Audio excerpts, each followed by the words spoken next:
The book of Ruth, chapter 2.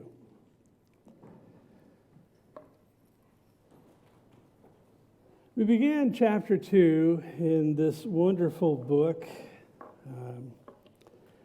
looking at last week at the introduction of Boaz, a man who was a relative of Naomi's. That's the woman whose she and her husband had gone to Moab 10 years before. Husband died, sons died. She comes back with her daughter-in-law. And this guy Boaz is introduced. He's called a mighty man of valor, which is the same terminology that's used of young Gideon as he's there at the wine press threshing grain, which is odd because wine presses are at the bottom of the hill and threshing floors are at the top of the hill, but he was chicken because the enemy was camped about. And so he is the bottom. The angel of the Lord appears to Gideon and says, "The Lord is with you, O mighty man of valor." And it's the same term as Boaz, but Boaz truly is a mighty man of valor. Gideon became, Boaz already is. So anyway, we see that as the chapter opens, that Ruth goes to her mother-in-law Naomi, and she asks permission to go out and to glean in the fields. Evidently, she had some knowledge that the law of Moses made provision for people that were in need, because it forbid owners from reaping the corners of their fields and gathering the gleanings of the harvest. That was to be left for the stranger and the widow and the fatherless and all that. We looked at that in Deuteronomy 24, where that provision is, and in the book of Leviticus as well. So understanding that perhaps not all landowners respected this law, that's why Ruth was going to go hunting. She was going to go looking for somebody that would let her do that. She wanted to get permission. She asked the guy that was the foreman in Boaz's field and obtained permission to do that. And so these people were wary of strangers. They were wary of foreigners, and for good reason. We know that out of Egypt, a mixed multitude came with the children of Israel that came in to inhabit the land. And so there were foreigners that had integrated into their midst. Boaz's own mother. We looked at that. Rahab, the harlot, the prostitute, integrated into Jewish society. And so he would have some keen understanding as a result of that, growing up in the house of a Gentile woman and a Jewish dad, Salmon. And so I do believe that greatly influenced the way that he treated Ruth. In the same way that that we look at if somebody is colorblind, because in the body of Christ we're colorblind. I don't care what race somebody's part of, it's the family of God. We looked at that in Ephesians, where Paul says he's taken the dividing wall, the wall of separation, out of the way. So here's Boaz, and he's coming out of the city and to his fields and all of that. And it says that Ruth happened on to Boaz's field. And that we looked at that, where she chanced chance. Essentially, the wording suggests that it was by chance, but that was how it appeared on the surface. Because we know that it was the overall context of this book reveals that it's the providence of God. We looked at that last week. So Boaz, again, he comes out of the city. He asks his foreman, he says, "Who's that woman out in my field?" And the foreman relates to her that she's the Moabite woman that came back with Naomi, and he understands a little bit about her background, and he recounts her request to come and glean in the field. He even talks about what a diligent laborer she was. She's worked all day long, except for a break she took in the house a little bit. She's been out here all day, and she's working hard. And so as that is happening, because we see further in the text in chapter 2 that we covered last week, Boaz is connecting the dots. He's already heard about this woman that came back with Naomi. He's already heard that she has done great service to her mother-in-law by forsaking the land of her birth and her gods, and that she's come back and she's made Naomi's people her people and Naomi's God her God. He's heard that, but he didn't know until this point that that's the one. So He's questioning his foreman, and his foreman says, yeah, that's who this woman is. So Boaz at that point begins immediately to extend kindness to Ruth. He starts with saying, please listen to me. What I have to say is important. Remember, we looked at that last week, and he says, I want to encourage you to stay in my field. Stay by my young maidens, the young women in this field. Don't go off into other fields. This would be dangerous. It's the days of the judges. Not everybody's an upright man. There's a lot of godlessness out there, a lot of people in rebellion towards God, a lot of people embracing the cultic religions of the day, very sexually oriented, aberrant way. And so, he's immediately concerned. Here's a young woman. She's not attached to a man, and she's a foreigner. And so she would be easy prey for some predator to come and to take advantage. And so he wants to take care of that right away. And he does. He even tells his own men, let alone the people in other fields, he says, stay in my field. And then he tells his own men, hands off. You guys leave her alone. Don't touch her. And when she comes to drink, you draw the water, let her drink. Remember, he starts pouring on the grace. He starts pouring on the favor. And something that occurred to me, because we know the end from the beginning, we know that they're going to fall in love and they're going to have this great, he's going to be the dashing guy and all that. We can look at this as though Boaz is working it. He's not working it. At this point, they don't know what the future holds. Boaz is acting out of godly character. He's not angling for Ruth at this point. Yeah, there will be a time, and we'll look at it next chapter when she goes to the threshing floor and all of that. But at this point, he is simply demonstrating grace to this young woman, to this woman who just came into town. She doesn't know anybody. She's, again, a foreigner. She's a widow. She's destitute. I mean, she wouldn't be there trying to glean in his field. So he's being kind. So Ruth, she gets into this conversation with him, and then she asks and she inquires, why are you being so kind to me, a foreigner? She's kind of blown away by it. She's impressed by this guy. He is being so kind. He's going beyond kind. He's treating her well. And Boaz expresses, he said, I've heard of all that you've done, your devotion to Naomi. I've heard that you separated yourself away from your people, and now you've come under the wings of God. That's how he characterizes it there. And she's comforted by his kindness. She's comforted by his words. She expresses hope to continue to find favor in his sight, and she expresses that she's grateful for the kindness that's been shown. So all of that takes us to verse 14, where as we get into the text this morning, we're going to see that Boaz doesn't just come to the level of kindness. He goes way beyond it. He goes way beyond kind. He goes way beyond being gracious. It's grace upon grace. Is that a familiar sounding term? Yeah, because this is a picture of the grace of God. This is a picture of unmerited, undeserved, unearned favor in this woman's life, which is exactly what we get from Jesus himself. So in verse 14, we're going to find that he begins now to pour it on.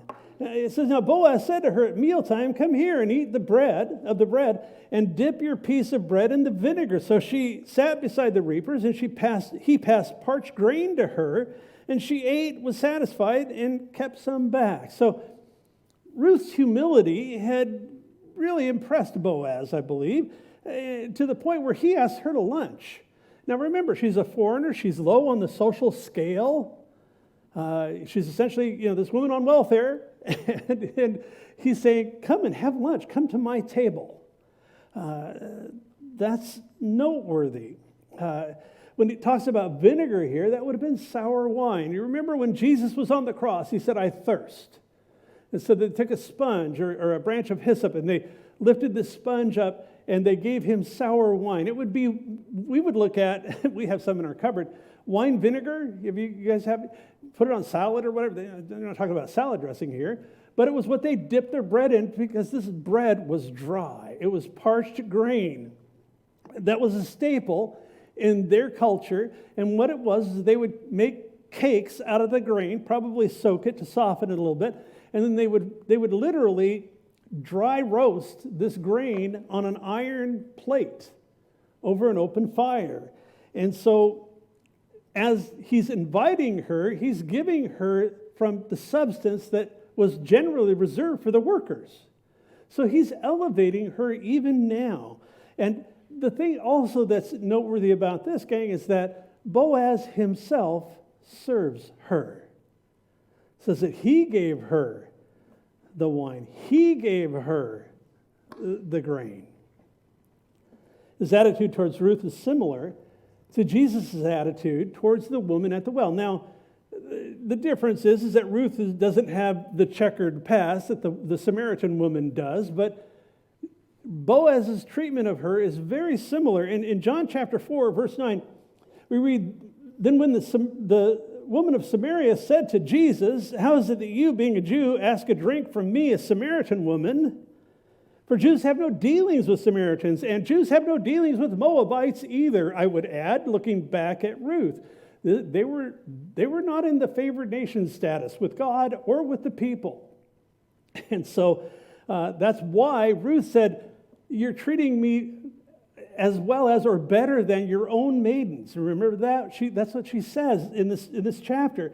It says that in looking here in John, that Jesus answered and said to this Samaritan woman, "If you knew the gift of God and he who it is who says to you, 'Give me a drink,' you would have asked him and he would have given you living water."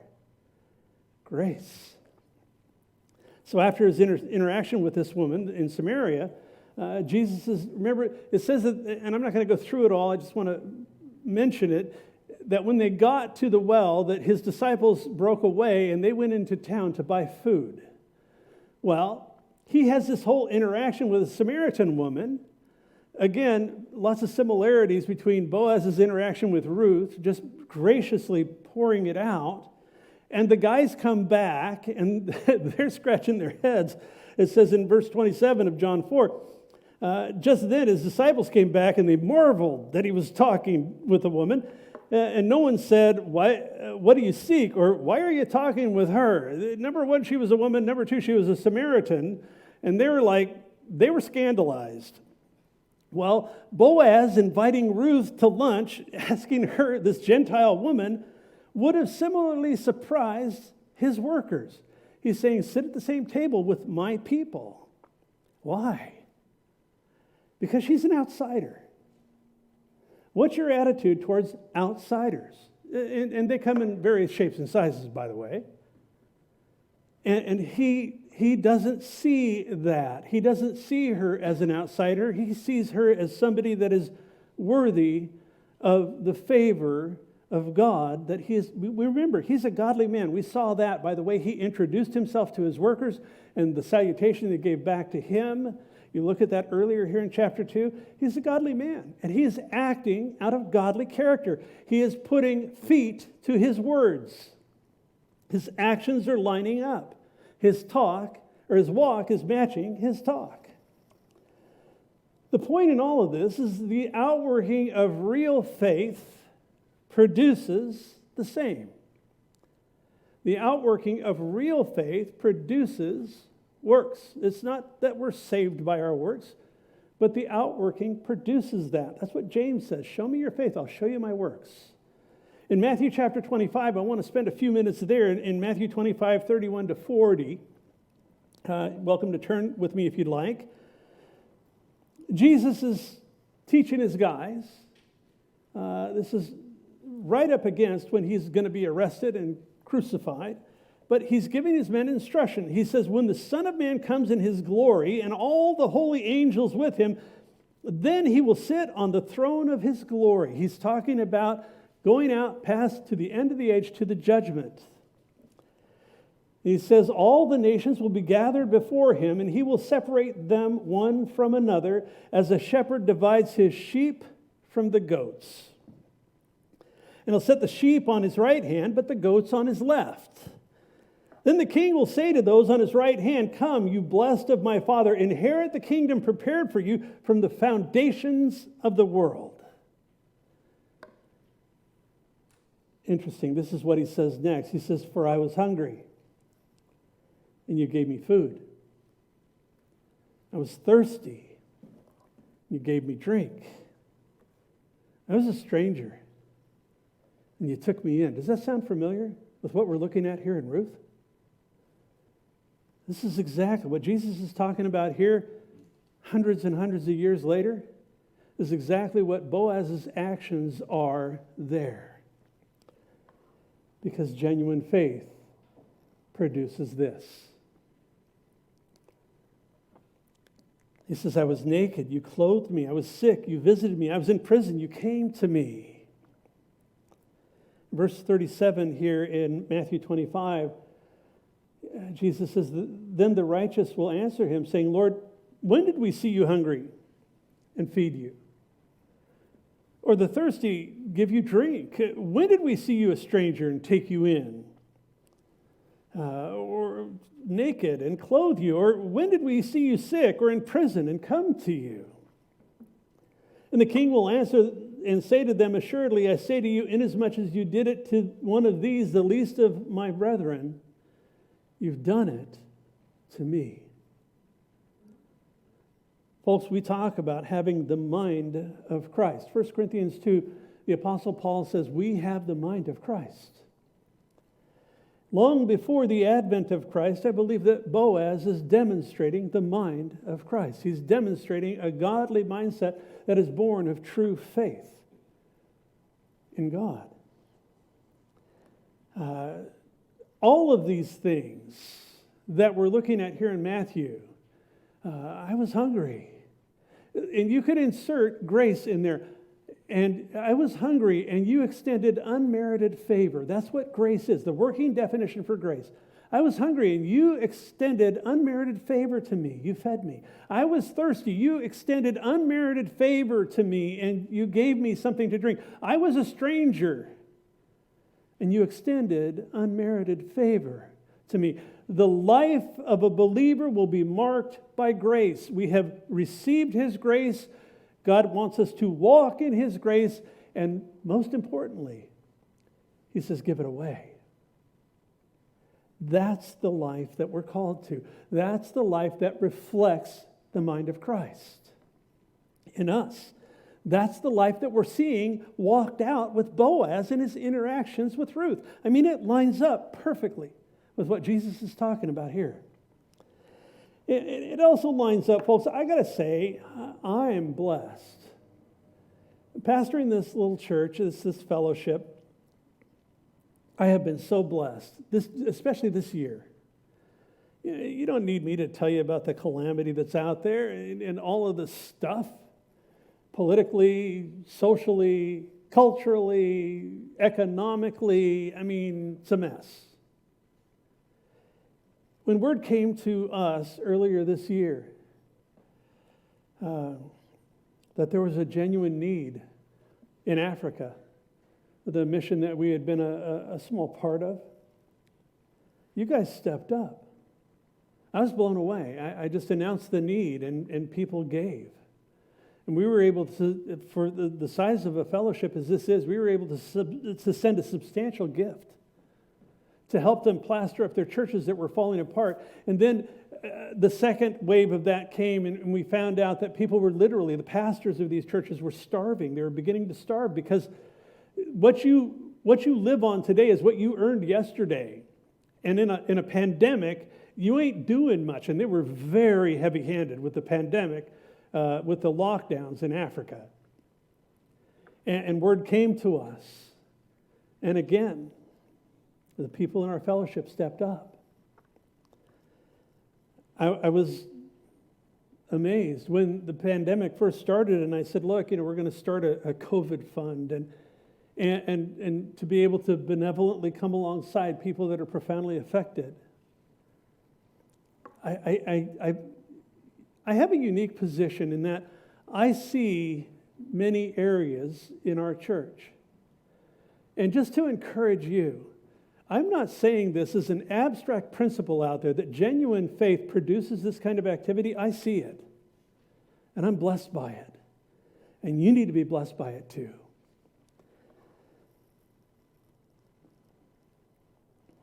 I don't know what's ahead. Needs are definitely on the rise. You know, you look at what's happened with, I'm not going to turn this into a bully pulpit, I promise, but we got to have our eyes open. You look at what's going on out there with the government restrictions. You look at what's going on out there with people that haven't been able to pay their rent for months and months, and they're going to run out of the extended period of not having to pay it. It's still due. You look what's happening out there with people that have mortgages, and they're not able to service their mortgages because they're not getting rent a lot of the time. And you look at what's going on out there with businesses, and I was reading an article yesterday about the growing list of businesses that are closing that will never reopen, especially cottage industry businesses where it's hand to mouth very often. The needs are growing. I've said it before, when it comes to as much as we are able to stand in the gap, and it doesn't have to be monetary. It could be just coming alongside and loving on somebody who's broken. It could just be, it could simply be giving a shoulder to someone who's going through it. But folks, we are the representation of Christ on this earth, in this age. If not us, who? If not now, when?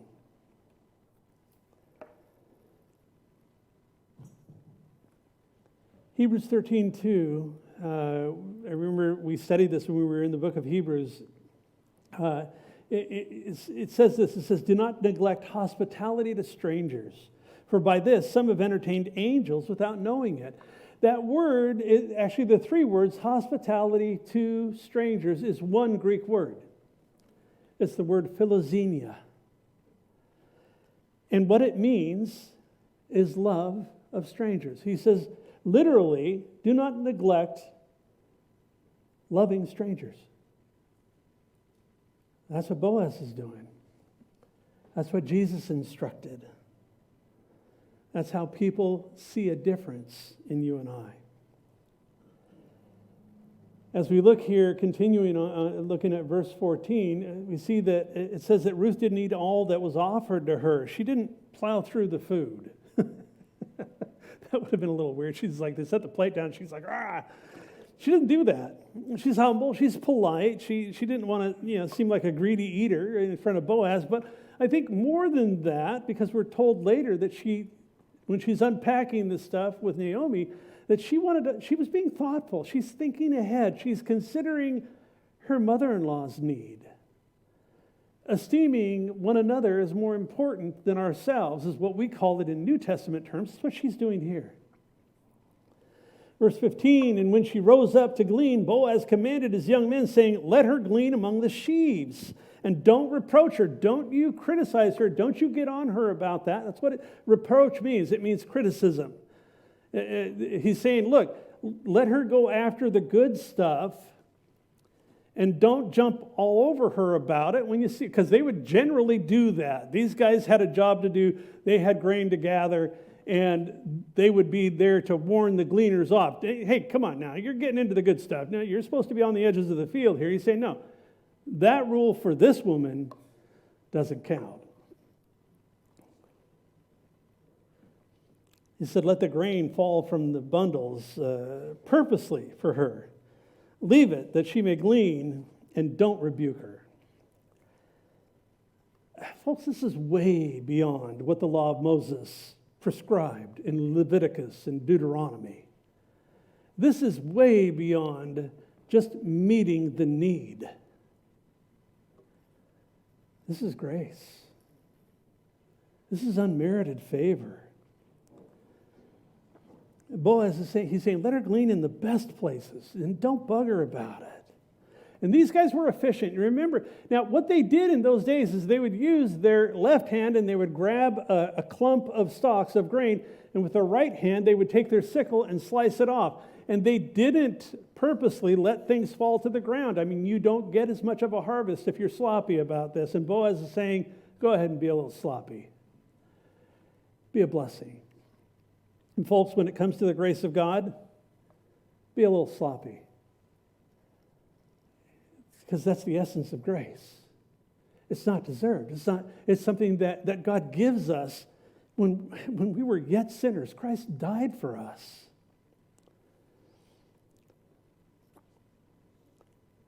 The workers, they could have cried foul at this point too. These guys, they knew the rules. They could have said, hey, that's not fair. And let me tell you something. Grace is never fair. Yeah, I've said before, you don't want justice. You want grace. It's unmerited, it's undeserved, it's unearned favor, and that's the point. Boaz wanted to bless Ruth. He didn't want to diminish her dignity by saying, hey, here's a handout. Here, just forget about that. I know you're poor. Let me give you all this stuff. No, he's saying, you go out and work, and then he, with his people, with his men, and with his women, he's kind of going, wink, wink. Pour it on for her, will you? Again, he's not angling for her at this point. He's just loving her. He's got nothing to gain but the dignity that comes from extending grace. He allowed some of the grain to fall, supposedly on accident, so that she could pick it up. Here's a quote from, this is a book, it's an older book, but it's a book called Handfuls on Purpose. Wonderful book. It gets its name from this passage. But it goes through the whole Bible. It's just a great resource. Anyway, this is what I came across in Handfuls on Purpose. This is, so our blessed master doesn't leave his servants to caprice or blind chance. We talked about that. Or to pick up what joy and comfort they may, but many a rich handful he drops on purpose to comfort and cheer them in their work. That's what he does with us. Gleaning among the greedy and the selfish is most arduous, miserable work, and such is the worldling, seeking satisfaction in other fields. I've been a member of different organizations over the years. Like with the city years ago, I was on a committee, and not this city, another one in California, Northern California, but in different organizations. And I'll tell you what, folks, the body of Christ, the bride of Christ, yeah, she might have her problems, but I'll tell you what, there is a massive difference in those organizations, in dealing with other believers, and dealing with people out there in the world in that other field. It's a tough field, man. It's dog eat dog instead of how can I be a blessing to you. It operates on completely different principles. He says, but how different in the field where grace reigns. There the handfuls are dropped on purpose. If you go to glean in other fields, be sure the handfuls will cease. Because Jesus says, follow me. So essentially, the grace of God, it's dropping buckets and truckloads of good things on us. And we're the recipients of that, folks. In the same way that we see Ruth in this story, I mean, God just he delights in blessing his children. Do we go through tough stuff? Yes, we do. Do we go through trials? Absolutely. Do we go through periods of time where our lives are just pressed in? Yeah. So did Ruth. So did Naomi. But the Bible talks about times of refreshing that come. And this is the beginning of a major time of refreshing in these women's lives. Naomi couldn't see it ahead of time, but she's going to start seeing it now.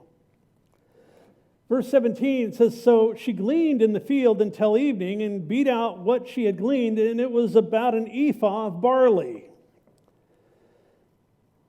So, got to understand the terminology here. To beat out the grain is to thresh the grain. That's what it's called, the threshing floor. We'll look at that when we talk about Boaz and all of that, beginning of chapter 3. There's some great stuff that happens at the threshing floor beyond threshing wheat. But the point is here, what it's saying is that she worked all day, and then she had to thresh out separating the grain from the husks and the straw. And they did that by beating the grain. It would be a hard pan surface on the threshing floor, and that's what they would do. And then they would take what was called a winnowing fork, and they would winnow the grain. And that's where, as I mentioned, Gideon, down at the bottom of the hill at the wine press, it's like there's no wind down there. The threshing floor is at the top of the hill, where the wind, as you take this fork and you throw the stuff up in the air, the grain falls to the ground and the straw blows away. And so it was really good luck, Gideon. You're not going to get much down there. But the point is that after you thresh the grain, you have to winnow it because you got to get rid of the fluff and keep the stuff. And then after that, you got to sweep it all up, you got to sift it, and you got to bag it up. So this is a long day for Ruth. Metaphorically, in that day, speaking, going out again to the end of the age, Jesus will winnow the souls of men and women. In Matthew chapter 3, John the Baptist said this. He said, his winnowing fork is in his hand, speaking of Christ. And he will clear his threshing floor and gather his wheat into the barn, speaking of human souls. But the chaff he will burn with unquenchable fire, speaking of those who reject. So, something about that is Jesus says, you be careful with that. With that concept, with that principle, that's not for you. That's for me alone. He reserves that. Very dangerous for us to try to suppose we know what's happening in someone else's heart, whether they belong to Christ or they don't. Yeah, sure, you'll know a tree by its fruit. That's good, and it's good to discern and all of that. But when it comes to eternal things, when it comes to eternity, Jesus says, leave that to me. It's not for you to separate the wheat from the weeds. I will winnow that out. That's my job. You love. You extend grace. You don't know what I'm doing. You can't see the human heart. I can. In contemporary terms, with Ruth here, as she's out there and she's gleaning, remember, this is a welfare system. This doesn't produce a big amount of food. This is enough to get by, to satisfy, to keep you from starvation. So it's like she starts out this morning, in that morning, she's going to go out and collect soda cans. She's going to get that 10 cents a can, man. She wants to make sure because she's got herself and her mother-in-law to feed. But at the end of the day, it's as though she returns home with a huge shopping cart full of groceries. That's what's happening here. He has poured it on in this woman's life. So you might be wondering, well, how much is an ephah? Well, I'll tell you, it's 1/10 of a homer. I figured I'd bless your heart with that information. Seriously, it's about 5.5 gallons or 25 to 30 pounds of grain. She's got a haul, essentially. Verse 18, and she took it up and went into the city, and her mother-in-law saw that she'd gleaned, and she brought out and gave to her what she had kept back after she had been satisfied. So she has her little doggy bag there, or doggy pouch, whatever it is. But she has her leftovers, and she says, here, I want you to have this. Here's the rest of my meal. And so she's wanting, again, to bless Naomi with that. And you got to realize that at this point, Ruth is exhausted. Think about what she's been doing all day long. What do you do when you're gleaning grain? You walk along, you have some type of a pouch or a bag or whatever, and you are stooping down, bending over, picking up, standing up, walking along, stooping down, bending over, picking up. I mean, you're doing this for hours and hours and hours. I can't imagine what her back felt like, even as a younger woman. She's tired. And then, as I mentioned, she'd have to go to the threshing floor and thresh out the grain. Then she'd have to winnow it, and she'd have to bag it all. I mean, this is a long day. And she comes home, and the first thing she wants to do is bless her mother-in-law. I think that's significant.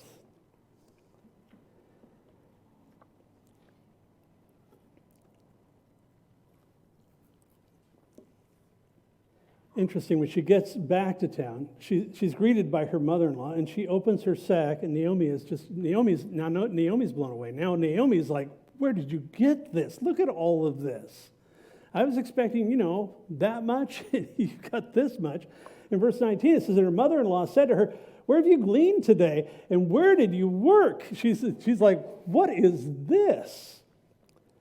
And then she says, blessed be the one who took notice of you. She's like, man, whoever did this, man, just God bless him. That's just all I can say. So she told her mother-in-law with whom she had worked, and she said, this man's name with whom I work today is Boaz. And at that point, I picture, in Naomi's mind, ding, ding, ding, ding, ding, ding, ding, ding, ding. And she's like, okay, I know who this guy is.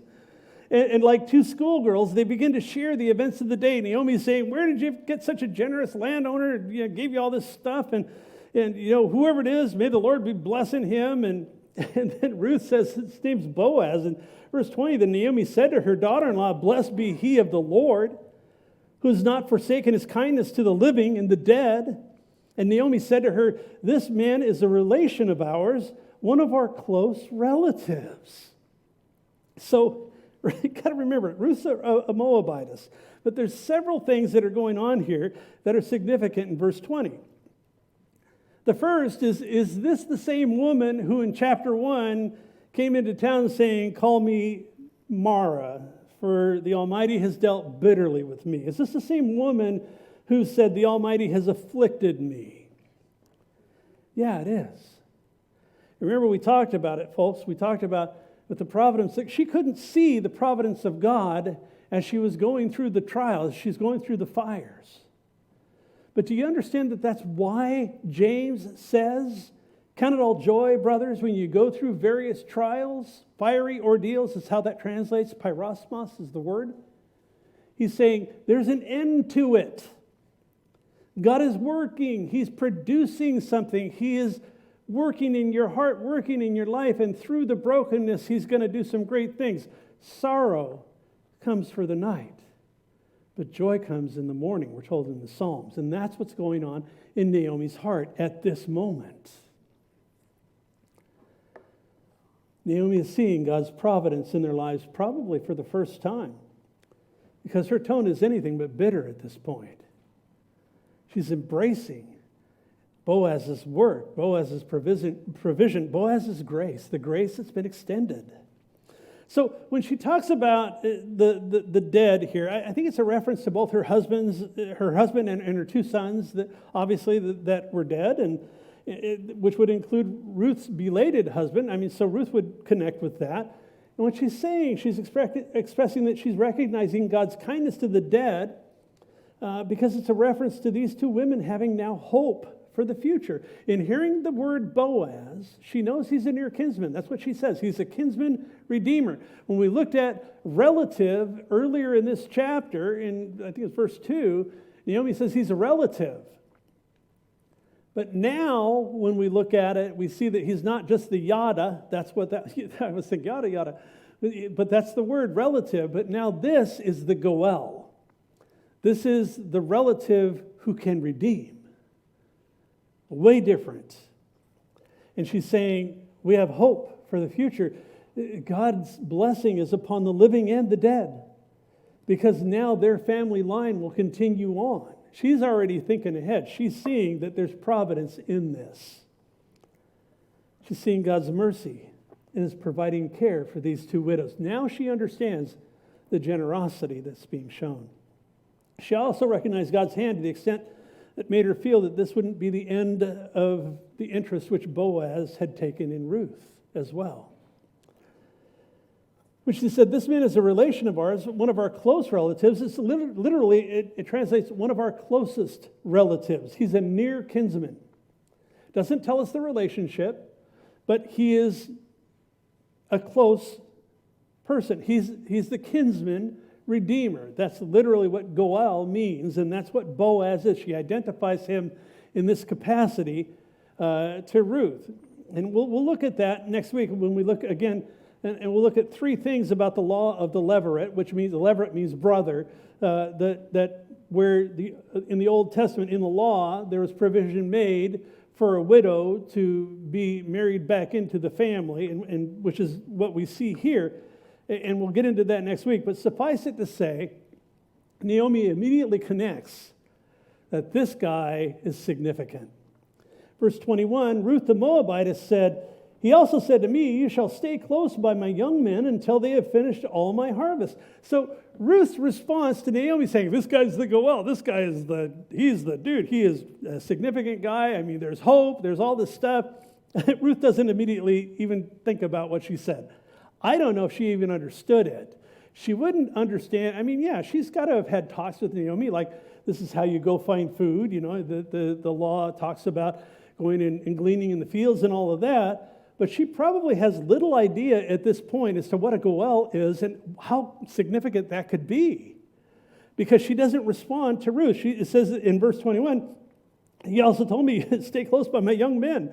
Well, that's great. And Ruth doesn't immediately seize on her words about the significance of this chance encounter. That's the point. So Boaz had said, "Stay by my reapers. As long as the harvest lasts, you don't have any need to go anywhere else." That's the point of what Ruth is saying here in verse 21. He's saying, look, stick around.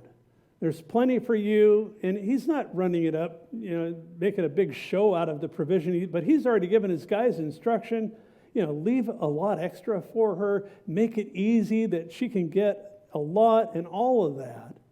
That's all going on in the background. He is just simply being gracious with her. Verse 22, "And Naomi said to Ruth, her daughter-in-law, 'It's good.'"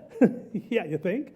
"It's good, my daughter, that you go out with his young women and that people don't meet you in any other field." So Naomi recognizes here also that Ruth's need is to be safe. She understands what's going on in their culture. She understands the risk of Ruth going to other fields.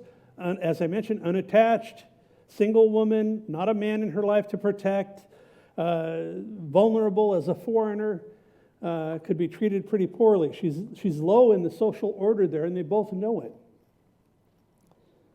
But she sees Boaz's kindness, his intentions towards Ruth, and she reinforces those intentions. Yeah, it's a good thing. Do that. A good idea. Yeah, Ruth, you should stick around that guy's field.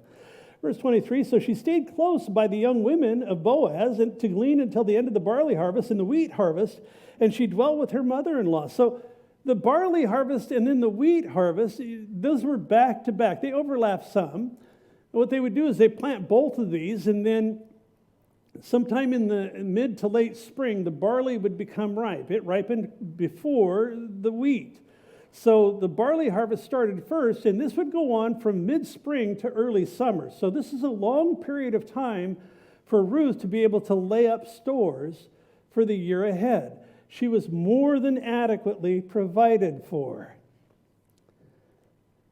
So are we, by the way.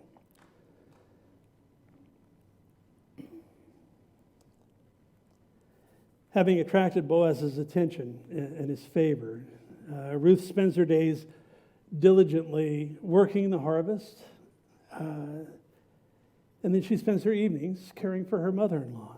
This is a wonderful woman. This is a wonderful example of someone who is becoming a godly woman. Godly character evident in her life. As we wrap up, a couple of things by application. We see two noteworthy examples of godly character. The first we see, as I mentioned, is Ruth's humility, her willingness to selflessly serve the needs of her mother-in-law. That's noteworthy. We've seen that from the beginning of this book. She is definitely in a place where she is looking out more for her mother-in-law's interests than she is her own. And what is she experiencing? Blessing. A lot of blessing. We're told in God's word that it's more blessed to give than to receive. And she's experiencing the blessings of her obedience to this God whom she had not long ago embraced. We also see Naomi's faith. her trust in God, being reassured, being refreshed. Even though she'd stated earlier that her losses were due to God's afflicting her. And we've talked about that, don't need to go into it again, but she was convinced that God had not forsaken his kindness to the living and the dead. Yeah, the dead is a reference to, her husband, her boys. But the living is a reference to herself and to her daughter-in-law. And she's acknowledging that because now she's beginning to see that there's purpose, there's design, there's providence, and there's a lot of grace in what's going on. So as we look at the story of Ruth's lowly service here, we also see another truth, and one that I think is important for us as we go through the things that we're involved in, these events, these days in our lives. And that's this. The Bible tells us in 1 Peter chapter 5 that God gives grace to the humble. He says in 1 Peter 5:6, humble yourselves under the mighty hand of God, that he may exalt you in due time. Ruth and Naomi had been humbled. There's no question. You look at the events in their lives, they had been humbled. Naomi especially, broken. And not being able to see ahead, the challenges were for them to be able to move forward in faith, to move forward understanding that this isn't the end of it. That's so often the challenge that we have in our lives. Guys, we are faced with things every day. We're faced with a lot right now. Are you going to understand that God is gracious even in the midst of the fire, even in the midst of the trial, that he is pouring out his grace on your life to sustain you in it? He never promises to keep us from trials. God's word tells us that all who desire to live godly in Christ Jesus will suffer. But he does promise to walk through them with us. Very often we don't see him because we don't see him with our eyes, but when we begin to appropriate these things and look with the eyes of our hearts, we can make sense out of difficult days. We can make sense out of hard-pressed times. That's what Naomi's doing. That's what Ruth in her humility, she's just simply going forward. Humble yourselves under the mighty hand of God that he may exalt you in due time, casting all your care upon him. Why? Peter answers it. Because he cares for you. He loves you. With the depth of love I will not understand this side of heaven. His love is so great. It's immeasurable. And it's extended to you personally. He asks one thing. But to do justly, to love mercy, to walk humbly. Give it away. Give it away to the undeserving person because that's the essence of grace. Give it away to that person that God just put it on your heart and you just want to walk, again, obediently, saying, Lord, I don't understand this, but I think you want me to bless this person. I think you want me to come alongside in this way. And it doesn't have to be monetarily, guys. It could be somebody that you see broken. And it might even be a hug. Oh, a COVID hug. It might be a hug. It might be somebody that you give an encouraging word to that's struggling. It might be someone that you open your life to. I don't know. God does. He's the one that controls all that. And I simply want to lay the principle before you. Receive his grace. Walk in his grace. Give it away. Extend grace to others. That's the example, the great example we see in this with Boaz. We also see an example of this in Ruth, in her treatment of her mother-in-law. Grace is, people talk about in the Old Testament, you don't see grace there, this God's a sparrow, thundering guy. It's like, no. All you got to do is look. There is so much grace here. There is so much unmerited favor going on in these pages. What a rich treasure we have in God's Word.